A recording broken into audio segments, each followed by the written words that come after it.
전능하신 창조주 앞에 우리가 귀를 기울이오니 주여 말씀하옵소서. 종들이 따르겠습니다. 예수님 이름으로 기도합니다. 여러분은 언제 즐거우십니까? 2023년 새해가 밝고 새로운 희망, 새로운 기대, 또 새로운 작정들을 하는 그러한 시기가 당도했습니다. 내 인생이 지금보다 조금 더 밝으려면 어떻게 해야 될까? 많은 분들이 또 소망하고, 또 어떤 분들은 소망하고 결단하는 것조차가 또 두려우신 분들도 있으리라고 믿습니다. 우리의 삶 가운데에 밝은 날에 대한 소망이 없으면 사람은 인생을 지속하기가 힘듭니다. 사람들은 자기가 할 수 있는 한 마음을 밝게 유지하고 즐겁게 하려고 세상의 많은 것들을 찾아다니죠. 여러분들은 언제 제일 즐겁다고 느끼십니까?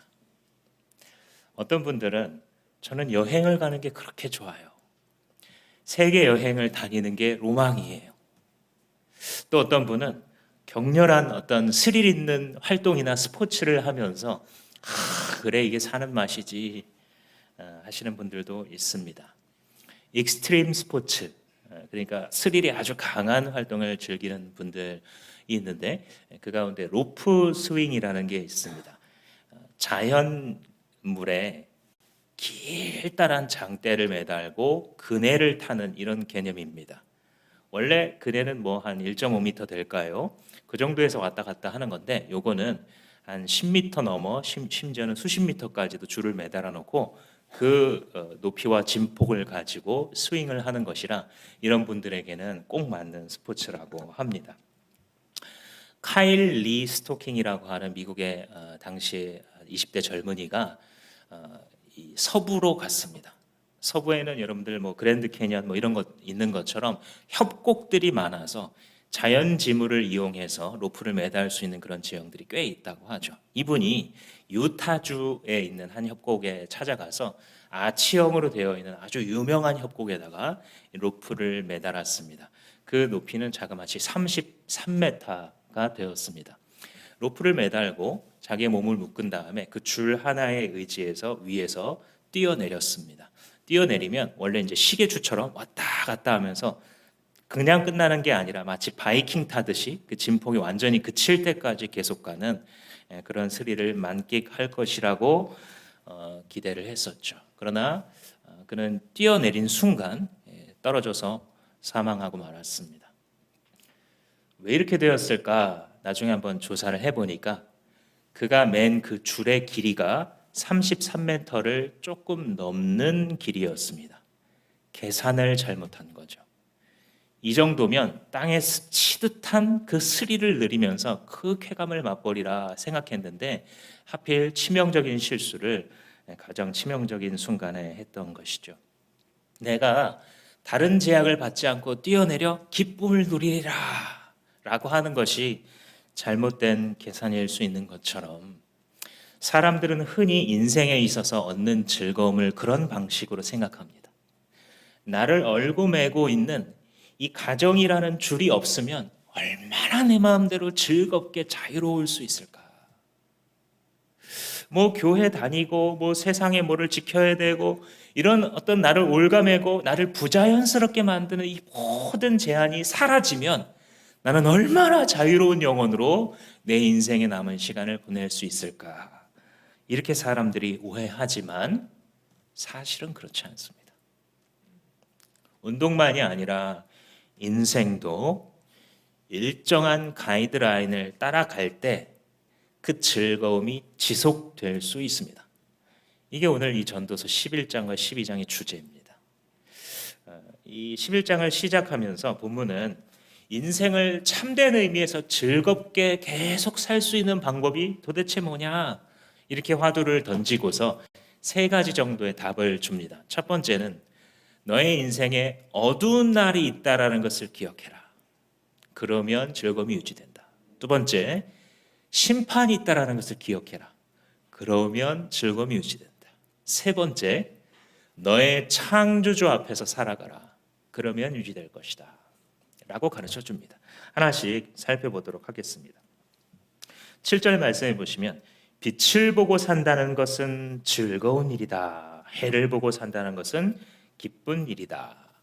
히브리 시의 특징이에요. A와 B 이 두 구절을 말하는데 두 개가 사실 같은 뜻인데 이걸 읽으면서 그 안에서 다채로움을 느끼기도 하고 의미가 발전되기도 하고 이런 이제 시의 대꾸 형식을 가지고 있습니다. 같은 말이죠. 빛을 보고 산다는 것. 1차적으로는 아파트 이 거실에 이렇게 앉아 있으면은 너무 춥고 며칠 동안 뭐 하늘도 우중충하고 그랬었는데 어느 날 밝은 햇빛이 탁 거실에 들어오면 괜히 기분이 좋아지잖아요. 야, 해난다, 해난다. 우리 환기할까? 뭐 하기도 하고. 예. 근데 이게 그런 일차적인 물리적인 걸 떠나서도 우리의 마음도 그렇다는 거예요. 밝은 해가 내 어두운 마음의 방 안에 들어오는 것 같은 그런 시기를 즐기는 것은 참 즐겁고 좋은 일이 맞다라는 거예요. 또 전도서의 문맥을 보자면 이게 젊음에 해당하기도 합니다. 젊음의 때 항상 뭐만 해도 온기가 있고 조금만 노력해도 금방금방 점프를 할 수 있는 우리의 인생 가장 빛나는 밝은 날 즐기는 게 맞다는 거예요. 기뻐하는 게 맞다는 거예요. 근데 또 그런 나이만이 아니라 우리의 인생이 잘 풀리고 있을 때도 역시 밝은 날이에요. 그죠? 그래서 나이적으로나 어떤 일적으로나 자기의 마음적으로나 밝은 날이 우리 안에 있어서 그렇게 살 수 있다는 것은 참 즐거운 날이다. 이렇게 이제 시작을 합니다. 그런데 8절에 이제 뭐라고 얘기를 하냐면 오래 사는 사람은 그 모든 날을 즐겁게 살 수 있어야 된다. 그게 마땅한 거죠. 그러나 어두운 날들이 많을 것이라는 것도 기억해야 한다. 여기서 젊은이나 나이 든 많은 사람이나 똑같이 공의, 문맥을 읽어보면 젊은이에게만 하는 말이 아니에요. 모두에게 어두움의 날이 너의 인생의 일부라는 사실을 기억해라. 이런 충고를 지혜자가 우리에게 두고 있습니다.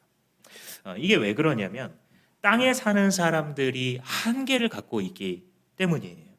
어두운 날이 많다라는 것을 기억해라. 약 열흘 전에 동지였습니다.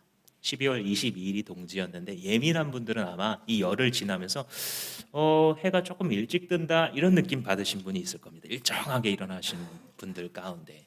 그러니까 이 동지를 기점으로 해서 다시 낮이 길어지는 거죠. 해가 조금 더 일찍 뜨고 조금 늦게 지는 이 세월이 계속 되죠. 그리고 또 여름에 한 6월 달쯤에 하지가 되게 되면 반대로 이제 낮이 짧아지는 현상이 일어나게 되죠. 인생도 그런 거예요. 밝은 날도 있는데 계속 그런 밝은 날만 있는가 하면 아니다. 어두운 날도 많다라는 사실을 알고 있어라. 이렇게 성경이 우리에게 가르쳐 줍니다. 이거는 뭐냐면 한계를 인정하는 지혜예요. 한번 따라해 보시겠습니다. 하나님이 두신 한계를 인정합니다. 이게 낙을 지키는 가이드라인이에요. 하나님이 나에게 한계를 두셨구나. 그리고 그게 나쁜 것만은 아니구나. 내 인생에 볕들 날도 있겠지만 어두움을 통과해야 되는 날들도 있는 게 이상한 것이 아니라 하나님이 내 인생에 두신 한계이구나. 해가 마치 점점 짧아지기도 하고 점점 길어지기도 하는 것처럼 이게 인생이구나. 나의 인생에 이것이 왔다 갔다 하는 것이 어쩌면 당연한 거겠구나라고 생각하는 겁니다. 물론 성경이 아니더라도 일반 철학자들이나 타 종교에서도 인생이라는 좋은 날도 있고 나쁜 날도 있고 이렇게 이제 설명을 해줍니다. 그런데 믿음의 사람의 차이점이 있어요. 그것은 약속이 있다라는 것입니다. 그죠? 이 시간도 지나갈 테니 잘 버티고 어두운 날 잘 버티면 쥐구멍에도 볕들날이 있다. 이 정도를 얘기하는 것이 아니라 그것을 약속하는 분이 있다라는 것을 성경이 가르쳐 줍니다. 하나님을 사랑하는 자, 곧 그 뜻대로 부르심을 입은 자들에게는 모든 것이 합력하여 선을 이루느니라. 주님 약속하셨지요. 그러니 나는 어두움의 날이 있다는 그것조차도 나의 한계로 하나님 두신 것으로 받아들여야 드리겠습니다 라고 외칠 때에 그 어둠의 날들 속에서도 기쁨을 빼앗기지 않을 수 있는 것입니다. 우리가 살아가면서 사실 언어 습관이 되게 중요한데요. 이런 거예요. 좀 어려운 일을 당하거나 참 답답할 때에 낮을 주신 이가 하나님이시니 그가 주신 밤도 나는 찬양할 것임. 인정? 인정. 요즘 우리 청년들의 말로 가능? 완전 가능. 깊이가 있잖아요. 그죠? 젊을지라도 우리 청년들도 계시지만 20대이지만 하나님 말씀을 묵상하고 입으로 자꾸 고백하면 사람이 깊이가 있고 매력이 있어요. 나이가 들어갈수록 말씀을 그냥 이렇게 듣고 아는 정도가 아니라 그걸 자꾸 입술로 말하잖아요. 깊이가 있어요. 멋있습니다. 하나님께서 주신 모든 날들을 즐겁게 살아라. 너의 삶에 밝은 해가 들어오면 즐겁고 기뻐하고 감사해라. 그러나 어두운 날도 많을 것이라는 것을 기억해라. 누구의 말씀입니까?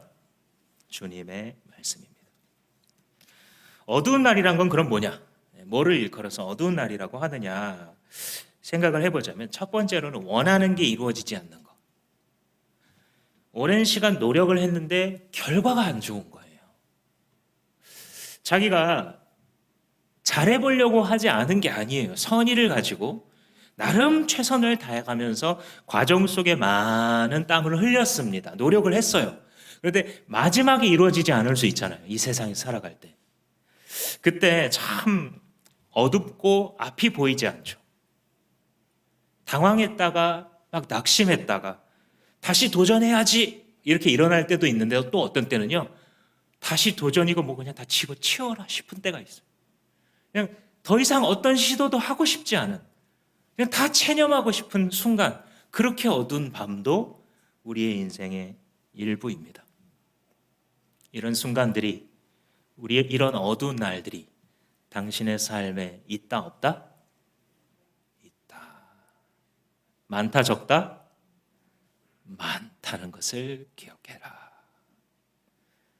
아멘 하고 받아들이는 것이 역설적으로 자기의 마음속에 기쁨을 유지할 수 있는 비결이에요. 왜냐하면 그게 진리니까요. 또 하나 어두운 날이라는 것은 아플 때 그래요. 아플 때. 그죠?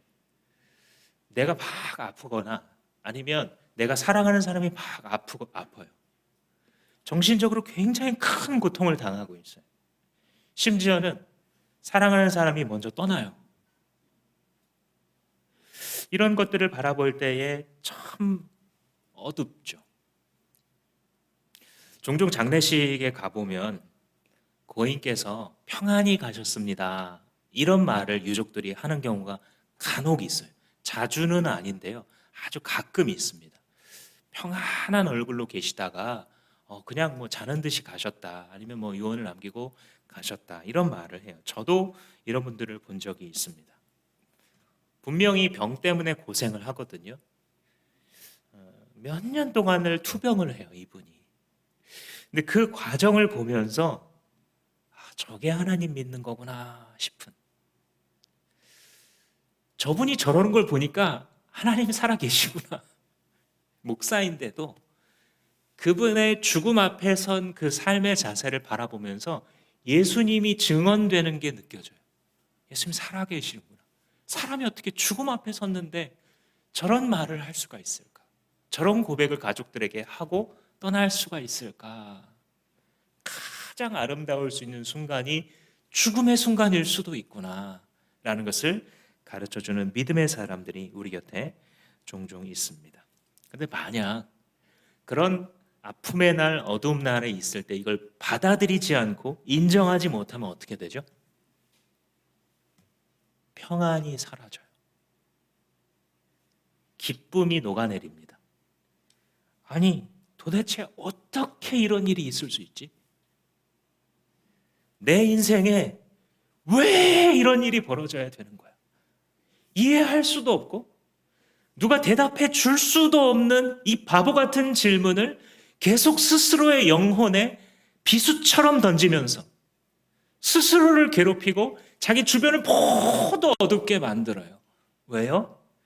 자기가 피조물로서 가지는 한계를 받아들이려 하지 않기 때문에 어둠의 날이 있다는 것을 이코르 나쁜 것으로 받아들이기 때문에.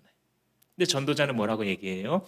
너의 삶에 어둠의 날들도 많다라는 것을 기억해라. 어떻게 이런 사람이 있을 수 있는가? 어떻게 내게 이런 말을 할 수가 있는가? 아무도 대답해 줄 수 없는, 답도 없는, 답을 해줘봤자 만족할 수도 없는 그런 미련한 질문일랑 창조주의 단 앞에 내려놓고 주님, 나 이거 버리고 새 것 취합니다. 주님의 진리, 어두운 날이 많다는 것도 받아들이라고 하시니 주님 믿습니다. 받아들이겠습니다. 이것이 나의 피조물 된 한계이니 창조주여 찬양 받으시옵소서 라고 하게 되면 그는 평안을 지킬 수 있게 됩니다. 이렇게 어두운 것이 생의 일부라는 것을 기억하게 되면 상대적 사고의 능력이 발현됩니다. 이게 뭐냐면 인생에서 일어나는 많은 일들을 제자리로 돌려보내는 능력이에요. 이 말을 왜 하냐면 많은 사람들은 일어나는 많은 것들을 굉장히 일차원적으로 해석해요. 예를 들어서 부부가 소통을 합니다. 이게 좀 짜네 하고 말을 해요. 이걸 말하는 사람의 입장에는 짜니까 지금 찬장에 있는 소금을 좀 꺼내서 우리 여기서 좀 넣어서 먹자라고 하는 이 1차원의 차원에서 발화를 했거든요. 말을 했어요. 근데 이거 받아들이는 사람은 1층에서 받아들인 게 아니고요. 한 3층, 4층쯤에서 받아들여요. 그래, 알았어. 그럼 네가 해먹어봐. 뭐라고 알아들은 거예요? 이 사람은 알아듣기를? 이거 맛없는데 왜 이렇게 만들었냐로 받아들인 거예요. 발화자, 이걸 처음에 말한 사람의 의도와는 전혀 상관없어요. 근데 이제 이게 뭘 말해주냐면 사람의 의사소통이라는 게 그렇게 단순한 게 아니에요. 그냥 1차원적으로 1층에서 내가 말하는 의미를 이 사람이 찰떡같이 알아들이 평생 고생합니다. 인간관계에서. 항상 의미에는 층위가 있어서 사람들이 어떤 층으로 말했는지는 많은 언어적, 비언어적인 것들을 보면서 이해해가는 능력이고 한 사람의 인격과 관계가 성숙하다는 것은 의사소통에 이런 다면적 측면이 있다는 것을 깨닫는 거예요. 근데 많은 사람들은 어떻게 그걸 그렇게 오해할 수가 있느냐 해서 이해가 안 되지. 이해가 안 되니까 화가 나고 화가 나니까 의사소통은 더 막혀들게 되는 것이죠. 근데 이게 사람과 사람 간의 의사소통만이 아니고요. 사람과 사물, 사건 간의 관계에 있어서 똑같이 일어나는 일이에요. 사람들은 뭔가가 준비했는데 그게 어그러졌다 그러면 나쁜 거 이렇게 딱 받아들여요. 1층으로만 받아들이는 거예요. 늘. 남들이 그런 게 아니라 우리 모두가 그러고 있어요. 그래서 세상에서도요, 현자들이 세옹지마 그런다고요. 분명히 아들이 말에서 떨어져서 다리가 다쳤으면 나쁜 거잖아요. 근데 조금 있어 보니까 그것 때문에 전쟁터에 안 끌려갔고 그래서 자기 아들만 살아남았어요. 이런 일이 있구나. 나쁜 것만은 아닐 수 있는 나쁜 걸로 보이는 일들이 우리 삶에 되게 많구나. 그죠? 그러니까 사건들은 사실은 많은 의미의 층을 갖고 있는데 우리는 항상 1층으로 받아들여요. 그죠? 돈 벌면 좋은 거, 돈 잃어버리면 나쁜 거. 그죠? 충분히 뭘 갖고 있으면 좋은 거, 충분치 않으면 나쁜 거. 아이가 공부 잘하면 좋은 건 좀 못했으면 나쁜 거. 그죠? 그러나 어떻게 알아요? 그것이 그의 인생에 어떤 영향을 줄지, 그가 그것으로 인해 교만할지 겸손할지 패망할지 성공할지 어떻게 합니까? 그러니까 지금 지혜자가 말해주는 것은 무엇이냐면 그 사건은 절대적인 게 아니라는 거예요. 그 사건은 상대적인 가치에 불과해요. 그냥 그 순간에 볼 때 굉장히 기분 나쁜 그냥 그 정도의 의미예요. 근데 사람들 그걸 늘 절대화시켜서 자기의 머리에 이고 이것 때문에 내가 지금 죽겠다고 스스로를 빗으로 찌르면서 괴롭히고 있는 거예요. 그러니 나를 힘들게 하는 것은 다른 사람이 아니라 당신 자신이에요. 당신 자신의 1차원적인 생각이 하나님 앞에서의 감사도 잃어버리게 만들고 주 예수 그리스도 안에서 우리에게 영원히 약속된 하나님의 그 언약이 얼마나 실제적이고 귀하고 절대적인지에 대해서 늘 잊고 살아가게 만드는 거예요. 그런데 전도자의 지혜를 따르고자 한다면 어둠이 내 삶의 일부이니 이 사건도 그냥 그 사건만큼의 가치를 가지는 거지 이것 때문에 살고 죽지 않는다 하고 발밑에 딱 놓게 되는 거예요. 멋있어요, 안 멋있어요? 멋있어요. 상대화시켜서 사고할 수 있는 능력이 믿음의 사람들에게 어두운 날이 하나님 주신 내 인생의 한계의 일부임을 받아들이는 사람들에게 나타나게 되는 것입니다. 그래서 8절 하반절 말씀해 보시면 어두운 날들이 많을 것이라는 것을 기억해야 된다. 다가올 모든 것은 다 헛되다. 이게 아무 의미 없다 이것보다는요. 일어나긴 일어날 거야. 나쁜 일도 일어나고 뭐 그럴 텐데 그게 절대적인 거 아니야. 이 의미잖아요. 그죠? 가만히 보세요. 그런 일들이 일어날 거야. 그래. 굉장히 어두울 거야, 마음이. 그래, 맞아. 그런데 절대적인 거 아니야. 상대적인 거야. 일시적인 거야. 지나가는 것들이야. 너의 영혼을 결코 죽일 수 없는 것들이야. 제자리로 사물과 사건을 돌려보내게 만드는으로써 자기의 생을 관조할 수 있는 능력을 가져다주는 진리입니다. 너의 생에 어둠의 날들이 많을 것이라는 것을 기억해라. 근데 이런 전도자의 말씀 참 송이꿀처럼 달죠, 그죠? 세월이 더해갈수록 더 깊어지는 것 같아요, 주님 말씀이. 근데 이런 말씀을 묵상하다 보면 반대로 그러면 절대적인 것이 뭘까? 눈을 돌리게 만들어요, 그죠? 이런 모든 것들이 다 상대적이고 다 일시적이란 것이라면 그러면 영원하고 절대적인 것은 무엇일까? 사랑하는 성도 여러분, 여러분들의 인생에서 예수 그리스도를 빼면 뭐가 남습니까? 여러분들의 삶에서 예수 그리스도를 빼면 아무것도 남지 않습니다. 그걸 이름하여 그리스도인, 크리스천이라고 말하는 겁니다. 예수를 빼면 아무 가치 있는 것이 남지 않는 사람.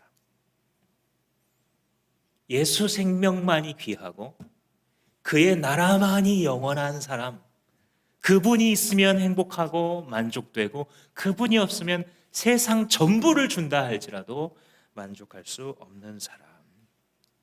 그래서 베드로 사도가 베드로전서에서 이런 말을 해요.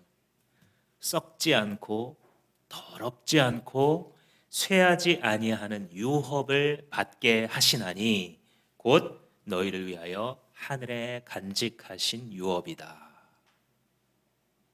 모든 것은 상대적이에요. 썩어버릴 거예요. 지나가 버릴 일들입니다. 그런데 예수와 그의 나라는 그렇지 않아요. 머물러 있습니다. 변하지도 썩지도 않습니다. 영원하며 절대적입니다. 아무도 바꾸거나 도적질하거나 빼앗거나 훼손할 수 없습니다. 하나님의 나라는 영원합니다. 하나님의 나라는 무너지지 않습니다. 하나님의 나라는 침노당하지 않습니다.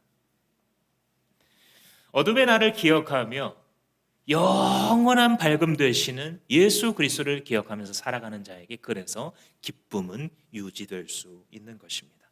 이것이 첫 번째 즐거운 인생을 살아가는 가이드라인입니다. 너의 삶에 어두운 날이 있을 거다.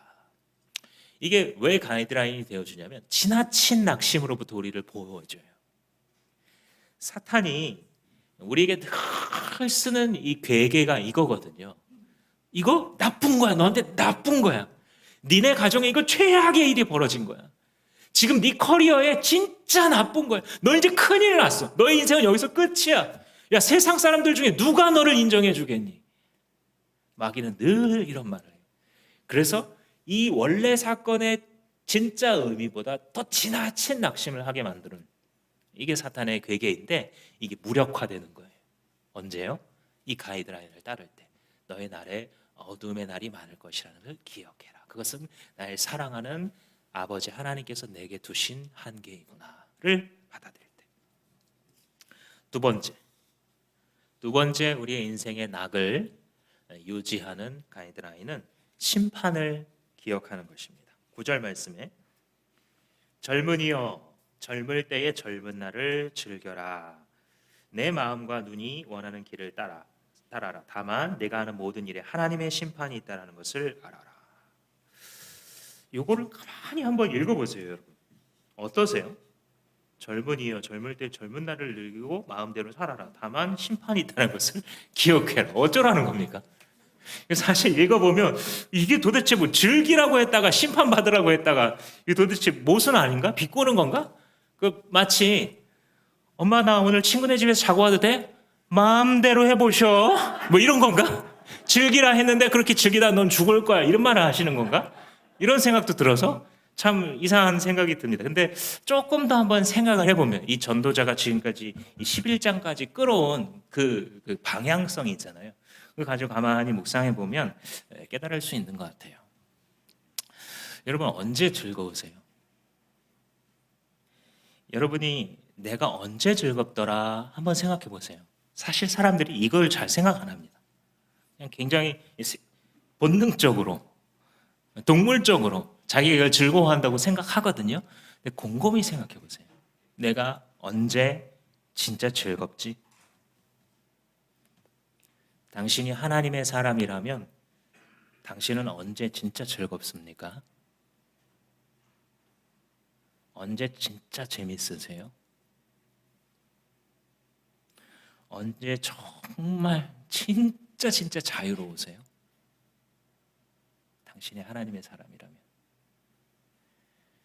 예수 그리스도를 떼놓고 엔 크리스토 예수 그리스도 바깥에서 당신 정말 즐거울 수 있나요? 그 즐거움이 지속되나요? 1분 이상, 1시간 이상, 하루 이상 그 즐거움이 지속되던가요? 아, 하나님의 사람이요. 주님 앞에 정직히 대답해 보십시오. 불가능합니다. 불가능해요. 아니 물론 마약처럼 잠시 들뜨는 건 물론 가능하죠. 바닷물 마시듯이 잠시 목이 축여지는 것 정도 가능한데요. 그 다음에 더 갈급하지 않던가요? 엔 크리스토가 아니라면, 예수 그리스도 안에서가 아니라면. 그러니 이 전도자가 지금 얘기하는 심판을 기억하라는 말씀은 너 어차피 죽을 것이니까 그 안에서 캔세라 마음대로 살아 이 말을 하는 것이 아니라 심판을 기억하면 너는 속지 않게 된다는 거예요. 가짜 즐거움에. 많은 세상 친구들이 걸어가고 많은 세상 친구들이 그냥 믿음을 버리고 한때 열심히 봉사했다라는 어떤 흔적만 있지 사실은 그리스도인으로서의 기쁨도 자유도 전혀 구가할 수 없는 상태로 살아가는 많은 사람들. 그 사람들을 네가 왜 닮아야겠니? 속지 말아라. 사단에게. 그거 불가능한 거야. 그리스도 바깥에서 즐거울 수 있는 거 그거 불가능한 신기루야. 그래서 이제 심판을 기억하라는 거죠. 그렇게 해야 진짜 즐거움을 향해서 가고 그 즐거움을 누릴 수 있고 그 즐거움을 지켜갈 수 있기 때문에 이게 가이드라인이 되는 거예요. 여러분들 집에서 이제 커피 내려 마시는 분들 있죠. 뭐 머신도 있고 이렇게 위에 부어서 하시는 분들도. 저도 이제 여유가 있을 때 이 커피를 탁 내려주고 출근을 하는데 이 드립하다 이제 물을 부으면 어쩔 때는 막 급하게 한다고 이 여과지 밑으로 막 들어가요.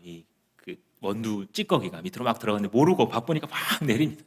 그리고 이제 이걸 막 마시다 보면 뭐가 이제 입에 있어요. 그래서 뭐가 있지 하고 씹어봅니다. 씹어보면 커피 향이 진하게 올라오는데 잠시 뒤에 모래를 씹은 느낌이 입속에 들죠. 잠시 진한 커피 향기를 누렸지만 잠깐 후에는 이거 커피 잘못 내렸구나 싶은 거죠. 이게 이제 가짜 즐거움을 씹을 때의 맛이에요. 커피 같아요. 향기도 진해요. 즐거운 것 같습니다. 잠시 뒤에 모래 씹은 맛이 되는 거죠. 인생에서. 그래서 주님께서는 심판이 없이 심판이라는 것을 기억하지 않고 내 인생의 끝에 하나님의 심판대가 기다려 있다는 것을 애써 흐리게 만들고 왜냐면 모두가 그게 없다는 듯이 살아가잖아요. 그죠? 내가 무슨 짓을 해도 하나님이 아무것도 안 할 것 같죠? 그죠? 세상 사람들이 그냥 모두가 대세가 글로 가니까 아무런 대가가 없을 것 같죠, 그분들이. 정부에서도 학교에서도 철학자들도 심지어 종교인들도 아무 말 안 하니까 우리의 인생의 끝에 그냥 아무 심판대가 없을 것 같잖아요. 심판대? 지옥? 그런 얘기해서 괜히 뭐 목사님이 돈 더 내게 만드는 거 아니야? 그냥 그 정도 생각하지. 그러나 그렇게 살아가게 될 때에 결국은 즐거움을 모두 빼앗기는 길로 걸어가는 것입니다. 인생은 그 종착역이 심판이다라는 사실을 기억해야 합니다. 갈라디아서 6장에서 사도는 이렇게 얘기합니다. 하나님을 스스로 속이지 말아라. 하나님은 업신여김을 받지 아니하시나니 사람이 무엇으로 심든지 그대로 거두리라. 하나님 속이려고 하지 말라는 거예요. 심판을 기억하면서 살아가라는 거예요. 그 심판 앞에 두렵고 떨림으로 살아가고자 하면 역설적으로 내 안에 기쁨과 자유와 보람으로 충만하게 되는 것이죠. 우리가 특별 새벽 기도회 이런 거를 갑자기 왜 합니까? 어떤 분들은 벌써 마음이 답답한 분도 있어요. 교회에서 특별 새벽 기도회 한다니까 안 갈 수는 없는 어떤 눈치상 그런 건데 내가 5시 반까지 여기 나오려면 최소한 4시 반, 5시에 일어나야 되는데 그러면 막 생활이 다 망가지고 벌써 그래서 약간 걱정되시는 분들도 있을 거예요. 그런데 여러분, 우리가 헌신을 연습하지 않으면 우리의 즐거움이 남아있는 것이 아니라 오히려 구멍을 통해서 떨어져 나가게 됩니다. 요즘 많은 부모들이 자녀들을 과보호하는 것이 그냥 기본이에요. 기본. 모두가 다 그렇게 하고 있어요. 그래서 앞서가서 자녀 앞에 있는 장애물들을 치워줍니다. 불편하게 만드는 것을 다 옆으로 치워줘요. 그래서 다칠세라, 너무 고생할세라, 너무 그렇게 하면 너무 힘들세라. 여러분, 그러면 그 자녀가 갑자기 나이가 들면 하나님께 헌신할 수 있게 될까요? 하나님 앞에서 나와서 조금 졸린데도 불구하고 일부러 자기 자신을 깨우는 훈련을 오히려 젊었을 때부터 해야 그 헌신을 하나님께 드리면서 살아갈 수 있지 않을까요? 우리 아이는 학교 다녀야 되니까, 예를 들면, 그죠? 언제 배워요? 언제 엄마 손 붙잡고 나와서 새벽에서 졸더라도 기도하는 거 언제 배워요, 우리 자녀들은? 그죠? 헌신에는 대가가 필요하고 그런 연습을 했을 때에 하나님을 기억하면서 살아갈 수 있게 되는 거예요. 나의 모든 행위들을 어떤 기대만이 아니라 나의 삶의 대가지불도 일치할 수 있도록 하나님 나라를 향해서 가는 훈련이 필요한 것이죠. 그래서 이런 하나님의 심판을 망각하게 되면 나오는 특징이 무뎌져요. 모든 게 무뎌집니다. 그냥 이래도 저래도 뭐 어떻게 되겠거니, 나는 그냥 오늘만 지나가련다, 이렇게 살아가게 되는 이유, 하나님의 심판을 기억하지 않기 때문입니다. 그래서 결국은 무뎌짐과 동시에 모든 게 다 시시해요. 그냥 사람들도 시시하고 교회도 시시하고, 솔직히 뭐 성경을 읽고 뭐 하나님에 대해서 얘기하면 뭐 주일 정도 하면 되지, 그냥 다 시시해집니다. 나도 해봤는데 그냥 언젠가 다 없어졌어, 이렇게 하고 돌아다녀요. 그래서 그냥 시답지 않은 친구를 만나 시답지 않은 이야기를 하면서 시답지 않은 인생을 계속해서 소진하며 살아가게 되는 거죠. 그냥 세상 이야기나 하면서 뭐 소위 뭘 좀 아는 척, 센스 있는 척, 뭐 그런 농담 몇 마디 주고받다가 그냥 인생이 흘러가는 것이죠. 그것은 끝을 기억하지 않기 때문이에요. 끝을 기억해야 돼요. 우리가 어떻게 끝마치게 될 것인가? 아니, 나는 어떻게 끝마치기 원하는가? 내가 하나님의 심판을 기억하게 된다면 젊은이들이 그 젊음을 어디에 써야 될지 알게 될 겁니다. 세상은 뭐라고 충고해 주냐면, 이번에 또 이제 대학 신입생이 되는 우리 자녀들도 함께 예배합니다만 전부 그럴 거예요. 젊을 때 놀라고. 틀린 말이 아니에요. 전도자도 뭐 그렇게 얘기해요. 젊을 때 즐겨야 된다. 근데 또 한 가지, 젊을 때만 할 수 있는 게 뭔지 아세요? 무식한 헌신. 말도 안 되는 헌신. 자기의 진액을 다 드릴 수 있는 하나님 앞에서의 완전한 헌신도 사실 그때만 가능해요. 그때가 지나가면 그렇게 아름다운 모습으로 헌신하기는 상당히 어려워져요. 상당히 어려워져요. 반대로 그 기억을 젊을 때 힘다하여 하나님을 섬겼던, 하나님께 말도 안 되는 헌신을 드렸던 그 기억이 남잖아요. 인생 평생의 자산이 돼요. 그걸 놓치시겠습니까? 하나님께서 나를 부르고자 하셨을 때 나의 젊음을 쏟아부으려는 노력을 하세요. 어디에 쏟아붓습니까? 목장 세우세요. 목장. 그게 하나님의 나라예요. 함께 모여 하나님 얘기하고 말씀 붙잡고 일주일 동안 어떻게 살았는지 함께 밥해 먹고, 어저께도 청년들이 나와가지고 송구영신 예배하면서 떡볶이도 만들고 모두 만들어서 즐겁잖아요. 하나님 나라가 그런 것이 함께 먹고 즐기며 하나님을 노래하는 것. 근데 그게 너무 재미있는, 꼭 나이상 청년들만이 아니라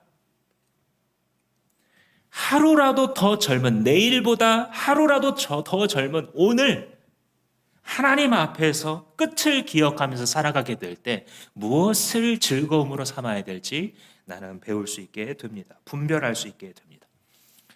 정리합니다. 첫 번째 가이드라인이었던 내 삶에 어둠이 있다는 것을 기억하게 되면 우리를 지나친 낙심으로부터 보호해 준다 그랬죠.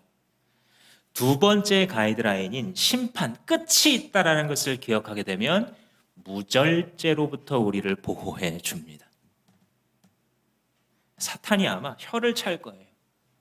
우리가 끝을 기억하면서 분별하면서 살아갈 때에 사단의 많은 공격들이 그냥 무력화되기 때문에. 마지막 세 번째 가이드라인은 한번 따라 하시겠습니다. 창조주를 기억하라. 이 한마디로 앞에 두 가지가 사실 정리가 됩니다. 피조물로서의 한계를 받아들이는 것, 그리고 이 마지막을 생각하면서 살아간다는 것은 사실 창조주를 기억하면서 살아가는 인생으로 집약될 수 있어요. 코람데오의 삶, 하나님 앞에서 사는 거예요. 하나님 내 앞에 계시다고 늘 영의 눈으로 바라보고 확인하면서 사는 삶이에요. 어디서나, 집에서나 밖에서나, 여럿이 있을 때나 혼자 있을 때나, 어려운 일 할 때나 즐거운 일 할 때나 하나님 앞에 사는 거 멋있는 거예요. 아주 멋있는 거예요. 여러분, 성경의 인물들 생각해 보세요. 그 중에 멋있다고 생각되는 인생 생각해 보세요. 다니엘, 요셉, 에스더, 브리스길라와 아굴라 다 어떤 사람이에요? 일을 하든지 돈을 벌든지 잡혀갔든지 자유하든지 하나님 앞에서 살아갔던 자들, 코람데오의 삶을 산 자들이죠. 그 말을 지금 전도서 기자가 하고 있는 것입니다.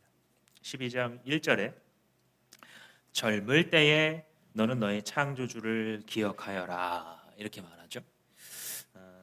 그래서 일견은 젊은이들에게만 하는 말로 들려요. 그래서 2절부터 5절까지 굉장히 시적으로 이렇게 해서 늙어서 힘들어지기 전에 창조주를 기억해라. 1차 의미 맞습니다. 근데 또 2차 의미는요.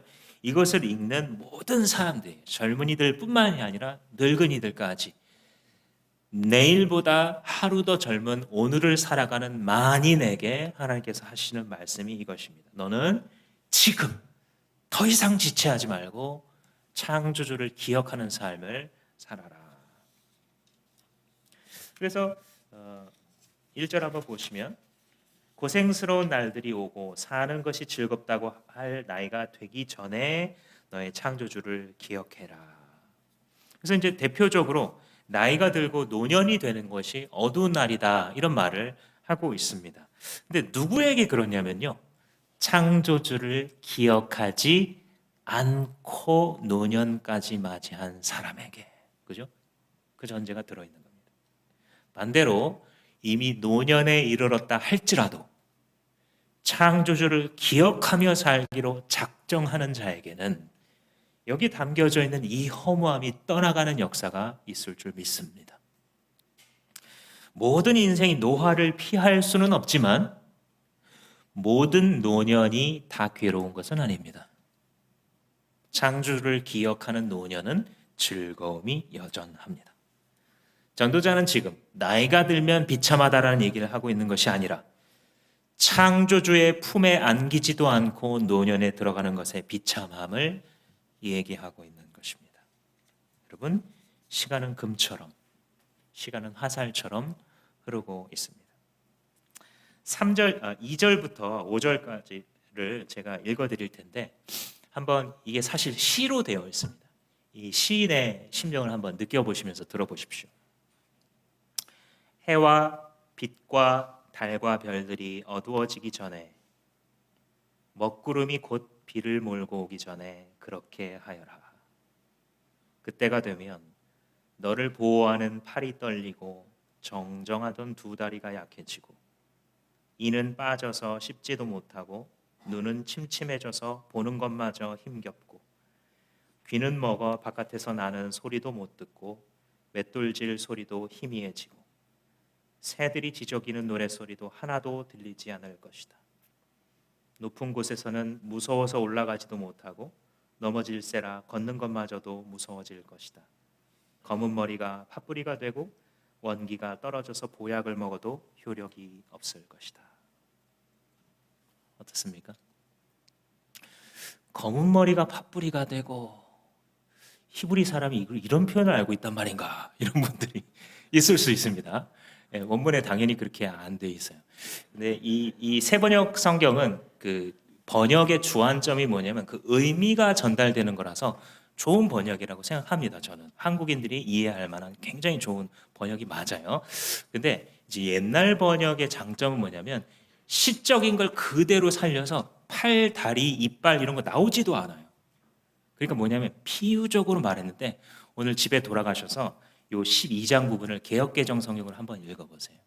아, 요게 팔 얘기하는 거고, 이게 다리 얘기하는 거고, 이걸 이제 음미하면서 읽어보시면 너무너무 멋있어요. 제가 한 번만 읽어드리겠습니다. 집을 지키는 자들이 떨 것이며, 팔이 흔들거리는 거예요. 힘 있는 자들이 구부러질 것이며, 다리가 말을 안 듣는 거죠. 맷돌질 하는 자들이 적음으로 그칠 것이다. 이빨을 얘기하는 거죠. 창으로 내다보는 자들이 어두워질 것이다. 눈의 창을 얘기하는 것이죠. 시간이 지나가면서 하나님의 살아계심을 인정하지 않고 기억하지 않고 살아가는 사람의 마지막 시간들이 이렇게 쓸쓸하고 의미 없다는 것을 굉장히 이 차가운 아름다움으로 그리고 있는 장면이에요. 6절 말씀부터는 기가 막힙니다. 은사슬이 끊어지고 금그릇이 부서지고 샘에서 물뜨는 물동이가 깨지고 우물에서 도르래가 부서지기 전에 내 창조주를 기억하라. 너무 멋있어요. 은사슬이 끊어지고 금그릇이 부서진다는 게 뭘까요? 인생에서 귀중한 것들이 하나씩 둘씩 사라진다는 거예요. 건강도 가족들도 내가 아주 소중히 여겼던 무엇들도 시간의 흐름과 함께 하나씩 쓰러져 가는 것이죠. 물동이가 깨지고 우물에서 도리가 부서지는 건 이건 되게 일상적인 물건이에요. 앞에 건 귀중한 물건인데 뒤에 거는 그냥 당연하게 생각됐던 것들이에요. 이건 당연하지, 나한테 있는 게 당연해. 근데 그 당연했던 것이 더 이상 안 당연해져요. 제가 설교단에 이렇게 올라올 때에 이 본문이 보여야 되는데 안경을 이제 다초점으로 바꿔야 되나? 뭐 이러고 있으면서 저보다 인생 선배들도 훨씬 많으신데 당연하지가 않아요. 책 읽는 것이. 인생의 가장 큰 즐거움 중에 하나인데 그러기 전에 너의 창조주를 기억해라. 그래서 정리하자면 네가 귀하게 여겼던 것이나 당연하게 여긴 어떤 일상적인 것이나 다 사라져 간다. 그러니 두 가지죠. 그것이 있을 때 감사함으로 살아가라. 당연하다고만 생각하지 말고 그것을 축복이라. 남의 것과 막 비교하는 그 어리석음 버리고 내게 이미 주신 것들, 나의 믿음, 나의 마음, 나의 동역자들 바라보시면서 감사하게 살아가라는 것이죠. 그리고 또 한 가지는 그것들도 언젠가는 다 네 곁을 떠나게 될 것이니 오직 너에게 마지막 남는 것은 창조주 하나님과 그의 아들 예수 그리스도 뿐이시다. 그분께서 너를 위하여, 우리를 위하여 예비하시는 하나님의 나라만이 사라지지 않고 썩지 않고 없어지지 않는 것이니 그것을 위하여서 달려가거라. 주님 말씀해 주고 계신 것입니다. 그게 유일하게 허무하지 않은 거예요. 그게 전도자의 결론이에요. 오늘 이 12장 1절과 6절과 7절에 계속해서 너의 창조주를 기억해라, 너의 창조주를 기억해라, 너의 창조주를 기억해라 라고 말하는 이유입니다. 그 창조주를 기억하여 코람데오 하나님 앞에 살아가는 것 외에는 전부 다 8절에 있는 것처럼 헛되고 모든 것이 헛되도다. 어제 송구영신 예배 때 여러분들과 나눈 이 말씀, 일의 결국을 다 들었으니 하나님을 경외하고 그의 명령들을 지킬지어다. 이것이 모든 사람의 본분이니라. 이 말씀을 여러분 2023년 새해에 우리 교회 공동체 전부에게 주시는 말씀으로 받아들이시고 이 말씀을 암송하십시오. 매 예배가 끝날 때마다 우리가 한 해 동안 묵상하는 말씀이 이렇게 화면에 뜨게 되는데 그게 암송하고 묵상할 수 있는 기회로 드리는 것입니다. 이 말씀을 여러분들 함께 암송할 수 있었으면 좋겠습니다. 어제 말씀드린 것처럼 이것이 사람의 본분이다 라고 하는 이 말씀의 원래 의미는 이것이 사람의 모든 것이다. 이게 사람이라는 거예요. 이게 뭐가요? 하나님을 경외할 줄 알고 그분의 말씀 따라 그분의 뜻을 따라 사는 것, 즉 경외와 순종. 이게 사람이라는 거예요. 이게 사람이라는 거예요. This is me. 세상 사람은 그렇지 않지만 크리스천들은 이게 나라는 거예요. 이 말씀을 묵상하면서 살아가는 모든 자에게 그 즐거움이 이 생에서나 주님의 나라에서나 영원히 지속될 것입니다. 사랑하는 성도 여러분, 신약의 사도가 기뻐하라 내가 다시 말하노니 항상 기뻐하라 라고 하신 이 말씀은 전도자의 말씀과 함께 합하여 우리 앞에 박수를 쳐주고 있습니다. 네가 코람데오 하나님 앞에서 엔 그리스도 안에서 살아간다면 너는 너의 한계를 알면서 살아가게 될 것이고 끝을 바라보며 살게 될 것이어서 하나님 앞에서 늘 즐거움과 평강이 너의 배에서 흘러나올 것이다 약속하시고 계십니다. 사랑하는 여러분, 이 말씀을 당신의 것으로 받으시겠습니까? 기도하시겠습니다.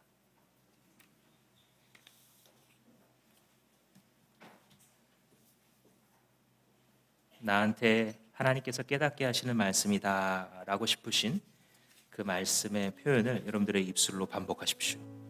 반복하며 하나님, 이 2023년 새해에 하나님의 지혜 안에서 살겠습니다 결단하는 시간 올려드리겠습니다.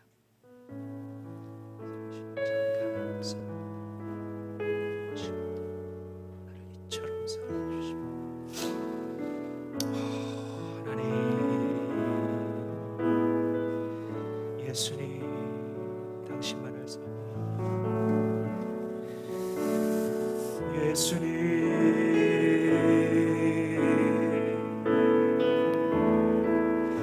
주 예수여, 내가 주 앞에 살길 원합니다. 예수님, 나에게 아무런 즐거움이 없나이다. 당신을 떠나서는 나에게 아무 목표가 없나이다.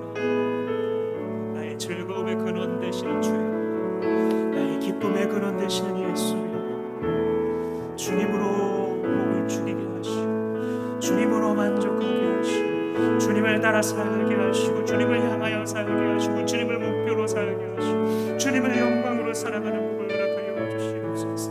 주님 앞에 부끄럽지 않도록 심판날을 기억하며 나의 마지막을 기억하여 살아가는 자가 될 수 있게 주시옵소서. 사랑하는 주님의 성도들, 동일한 진리를 지킬 것으로서 하나님 앞에 영적 싸움을 살아가는 자가 될 수 있게 주여 우리를 축복하여 주옵소서. 주님을 찬양하며 주여 받아주시옵소서.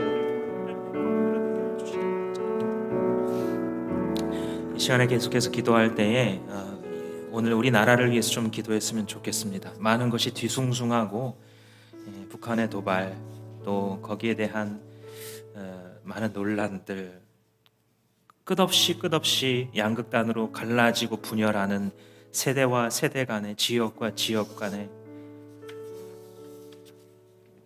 하나님 아버지께서 이 나라를 붙잡아 주셔서 이 나라가 많은 사람들이 정신 차릴 수 있도록 올바른 가치들을 지켜나갈 수 있도록 특별히 교회들이 정치에 함몰되는 것이 아니라 정말 진리 가운데에 빠져서 복음으로 인해 목숨 거는 교회들이 이 사회를 깨울 수 있게 해달라고 이 나라와 교회를 위해 다시 한번 기도하시겠습니다. 살아계신 아버지 하나님 감사합니다. 이 나라 이 땅에 태어나게 하셨사오니 하나님 한국 국민으로서 이 나라를 위해서 기도합니다. 하나님 아버지 많은 것이 어수선하고 시끄러운 이 뉴스들을 보며 살아갈 때에 하나님 이 땅이 어두운 것을 깨닫게 되지만은 또한 동시에 마음이 아픕니다. 하나님 불쌍히 여겨주셔서 이 나라가 하나님 지도자들로부터 사회 모든 구성원들에 이르기까지 정신 차릴 수 있도록 도와주시기를 기도합니다. 하나님 네 편 내 편 갈라 싸우는 것이 일상화된 하나님 이 한국의 사회에서 하나님 치유의 영을 부어주시고 특별히 하나님의 사람들 주님 교회들이 아버지 그 정치에 이용당하고 함몰되는 것이 아니라 하나님 그들에게 바른 길을 선포할 수 있고 각자가 속한 곳에서 바른 가치들을 지켜나가기 위하여 하나님 사회 속에서 건전한 시민들로 아버지 리더들로 일어날 수 있도록 크리스천들을 사용하여 주시기를 기도합니다. 그런 우리가 될 수 있도록 도와주옵소서. 내가 속한 아버지 그런 분야에서 하나님의 사람들로서 말씀 가운데 주님 주신 진리로 이 나라를 지켜가게 도와주시고 그녀의 병들을 치유하여 주시옵소서. 남자와 여자 간에 아버지 노인과 젊은이 간에 지역과 지역 간에 아버지 정파와 정파 간에 있는 모든 다툼과 분열들 하나님 그 심한 것들을 주님께서 감화시켜 주시고 하나님의 사람들을 통하여 치유된 역사를 이 땅 가운데 허락하여 주시옵소서. 주님을 바라보고 주의 역사해 주시옵소서.